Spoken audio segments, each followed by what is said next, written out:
I'm Chef Cassandra. Thank you so much for joining us today. We're having guests over, and so what I'd like to do is prepare ourselves for a wonderful meal that is simple to cook and quick and easy as well. One of the things I like to start with is what's in the fridge. What we call it is a mystery basket. So we have such a mystery of wonderful things in our fridge and in our freezer, and we're going to start by what's in the freezer today to create our meal. Well, let's see. Oh, I have my vegetables here. Look at here. A wonderful vegetable garden blend that we've gotten from Roy's Natural Food Market, in addition to some other veggies that we're going to use for our meal today. Join me in the kitchen and let's see what we can cook up, okay? Now that we have all our ingredients together, and one of the things that makes it really possible for us to put these things quick together is to have our mise en place in place. That's a quick, simple term that I learned in chef school called having your mess ready. And our mess is, we have our chopped onions, which is what I like to call the Trinity: onions, celery, and of course chopped garlic. I've added my chopped garlic with my bell peppers to save a little room. One of the things that we're going to prepare today is a wild rice pilaf mixed with a little jasmine rice. I've gone ahead and prepared those things according to the package so that I can already have it prepared. So in that you can see that jasmine rice is a little sticky, so I didn't rinse it, but I did rinse the wild rice blend, which I also got at Roy's.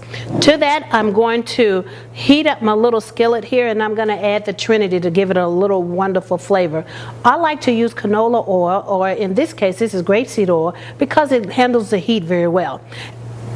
Olive oil is really good for a cold item or a cold preparation of something, but it doesn't handle the heat very well. So grapeseed oil and or canola oil is a much better product that can handle the heat without releasing free radicals. Okay, so we have our oil in here, and I cranked this up a little bit to medium, and I'm going to add some of my chopped onions. Let's make sure this is good and hot. If it's good and hot, it doesn't take very long to cook, and it allows us the opportunity to go ahead and be quick like fast in the hurry. While that is preparing, remember the vegetables that I got out of the freezer? I have a wonderful combination here, and they are butternut squash and just some frozen organic green beans. And what I've done is mix this together to give it a nice flavor and a nice blend. And I just have this frozen right now on a low medium heat so that it can be thawing out while I'm getting ready. So I think my skillet here is just about on point. Doesn't take much heat to get it there, so we don't want to burn it as well. And remember, if you add the garlic first, the garlic is what burns. So we're going to add our onion. Has just a little sizzle. You know, in chef school, one of the things I had to do, we were blindfolded to see if we knew if the heat was high enough or if it needed more oil or anything. So now, will you hear the sizzling coming? All right, so I have my onion there. I'm going to add my celery as well. And we're going to crank it up just a little bit. One thing I love the smell is that celery and onion. It really has a great aroma. Not to mention it's so much better for you. So good going fresh.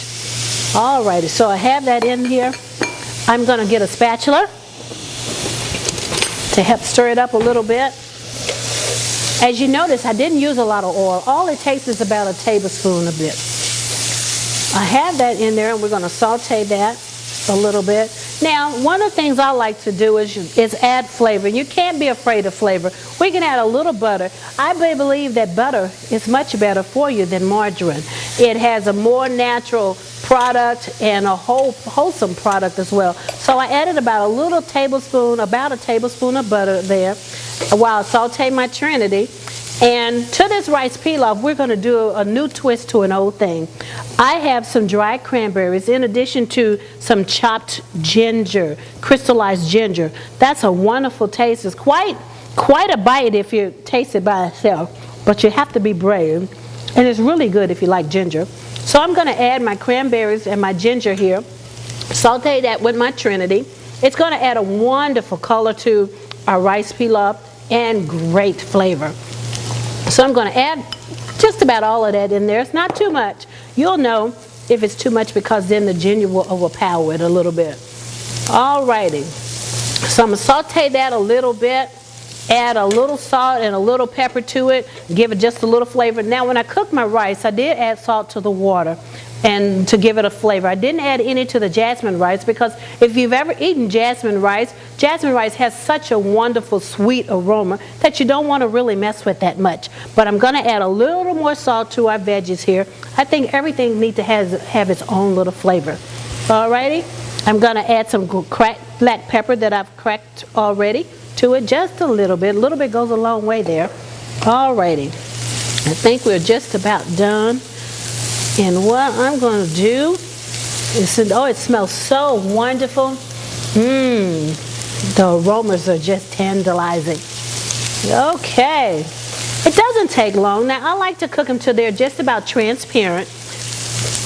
And you can cook them in just a little bit longer. You know, I have this thing about people picking out things they don't like. You know, I've had people say, oh, I'm allergic to onion, or I'm allergic to garlic. So I chop it up really small. That's a trick. So they can't pick it out. They might as well eat it. Not to mention it's really good for you. Okay. I think that's yummy, yummy. It's really, really good. Now I'm going to add that to my rice pilaf, as we talked about before. And as you see, it really didn't take very long. Add it to that. And we're going to place that in the oven and let it warm up while we get ready for our chicken dish. There we go. And as you can see, it gives a beautiful color, really wonderful flavor. And I think this is a way in the time that you should, you know, test and see if it has enough flavor to it. All right? I think that's really, really good. Okay, I hear our vegetables over there sizzling. So I'm going to move that over here just a little bit. I'm going to add a little bit of more oil to it right here, so to have some room to saute. Now see, you hear that sizzle? That lets you know that the skillet is good and ready. Or in this case, the pot.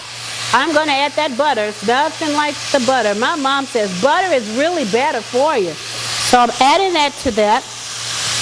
And again, I'm going to add a little celery.